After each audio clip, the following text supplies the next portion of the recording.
ನಮಸ್ಕಾರ ವೀಕ್ಷಕರೇ, ನಾನು ರೇಷ್ಮಾ. ನೀವು ನೋಡ್ತಾ ಇದ್ದೀರಾ ಕರ್ನಾಟಕ ಪವರ್ ಟಿವಿ ನ್ಯೂಸ್. ಇದೀಗ ಈ ದಿನದ ಪ್ರಮುಖ ಹೆಡ್ಲೈನ್. ಕರ್ತರನ್ನು ಬೆದರಿಸಿದವರು ಯಾರೂ ಉದ್ಧಾರ ಆಗಿಲ್ಲ. ಪತ್ರಿಕಾಗೋಷ್ಠಿಯಲ್ಲಿ ಮಾಜಿ ಸಚಿವ ಶ್ರೀರಾಮುಲು ಹೇಳಿಕೆ. ಪತ್ರಕರ್ತರನ್ನು ಬೆದರಿಸುವ ಹಾಗೂ ಅವರ ಕರ್ತವ್ಯಕ್ಕೆ ಅಡ್ಡಿಪಡಿಸುವವರ ವಿರುದ್ಧ ಕಠಿಣ ಕ್ರಮ ಕೈಗೊಳ್ಳಬೇಕೆಂದು ಮಾಜಿ ಸಚಿವ ಬಿ ಶ್ರೀರಾಮುಲು ಪತ್ರಿಕಾಗೋಷ್ಠಿಯಲ್ಲಿ ಹೇಳಿದರು. ಪತ್ರಕರ್ತರನ್ನ ಬೆದರಿಸಿದವರು ಯಾರೂ ಉದ್ಧಾರ ಆಗಿಲ್ಲ. ಪ್ರಜಾಪ್ರಭುತ್ವ ವ್ಯವಸ್ಥೆಯಲ್ಲಿ ಮಾಧ್ಯಮದ ಪಾತ್ರ ಅತ್ಯಂತ ಮಹತ್ವದ. ಪತ್ರಕರ್ತರಿಗೆ ಗೌರವ ನೀಡಬೇಕು ಹಾಗೂ ಅವರ ಸುರಕ್ಷತೆಯನ್ನ ಖಚಿತಪಡಿಸಬೇಕೆಂದು ತಿಳಿಸಿದರು. ಪತ್ರಕರ್ತರ ಮೇಲಿನ ಬೆದರಿಕೆ ಮತ್ತು ದೌರ್ಜನ್ಯ ಘಟನೆಗಳನ್ನು ಖಂಡಿಸಿದವರು ಇಂತಹ ಘಟನೆಗಳ ವಿರುದ್ಧ ಸಂಬಂಧಿತ ಅಧಿಕಾರಿಗಳು ಸೂಕ್ತ ಕ್ರಮ ಕೈಗೊಳ್ಳಬೇಕೆಂದು ಆಗ್ರಹಿಸಿದರು. ವರದಿಗಾರರು ಮೊಹಮ್ಮದ್ ರಫಿ, ಬಳ್ಳಾರಿ ಜಿಲ್ಲೆ. ಇವತ್ತು ಪತ್ರಿಕಾಂಗ ಅನ್ನಂಥದ್ದು ಬಹಳ ಜವಾಬ್ದಾರಿ ಇರುವಂತ ಒಂದು ಅಂಗ. ಅವರು ಬಹುಶಃ ನನಗೆ ಗೊತ್ತಿರುವಂತ ಪ್ರಕಾರ ಯಾವುದೇ ಪಕ್ಷಕ್ಕೆ ಕಮಿಟ್ ಆಗಲ್ಲ. ಅವರು ಯಾವತ್ತೂ ಕೂಡ ನಿಷ್ಠೆಗೆ ಕಮಿಟ್ ಆಗ್ತಾರ, ಸತ್ಯಕ್ಕೆ ಕಮಿಟ್ ಆಗ್ತಾರ.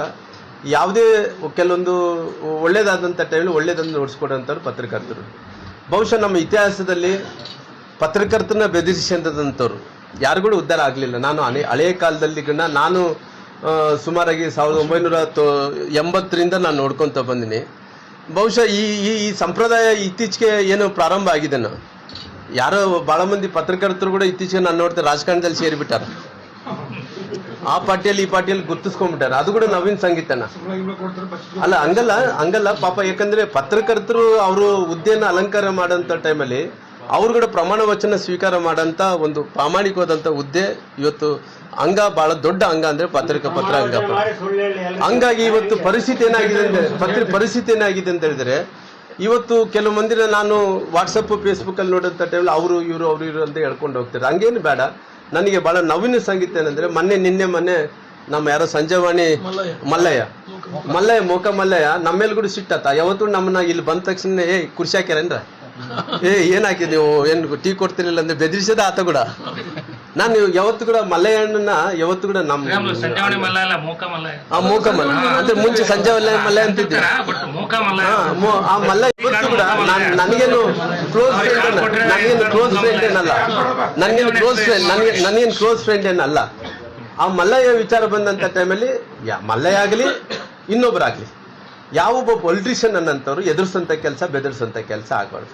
ನೋಡ್ರಿ, ಅವರು ಸತ್ಯಾಂಶನೂ ಬರೀತಾರೆ. ರಾಮುಲು ತಪ್ಪು ಮಾಡಿದ್ರೆ ಬರೀತಾರೆ, ಇನ್ನೊಬ್ರು ತಪ್ಪು ಮಾಡಿದ್ರೆ ಬರೀತಾರೆ. ಬರೆದಂತ ಟೈಮಲ್ಲಿ ಅದು ಏನ್ ತಪ್ಪಾಗಿದೆ ಅದನ್ನ ಒಪ್ಕೊಂಡಂತ ಮನಸ್ಥಿತಿಯನ್ನು ಕೂಡ ಇರಬೇಕಾಗ್ತದೆ.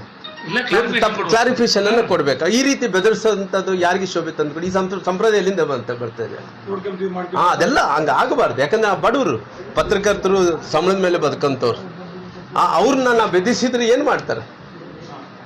ಏನು ಜನರಿಗೆ ವಾಸ್ತವಾಂಶ ತಿಳಿಸ್ಬೇಕಾದ್ರೆ ಅದು ಮುಚ್ಚಿಡಕೊಂಡಂತ ಕೆಲಸ ಆಗುತ್ತೆ.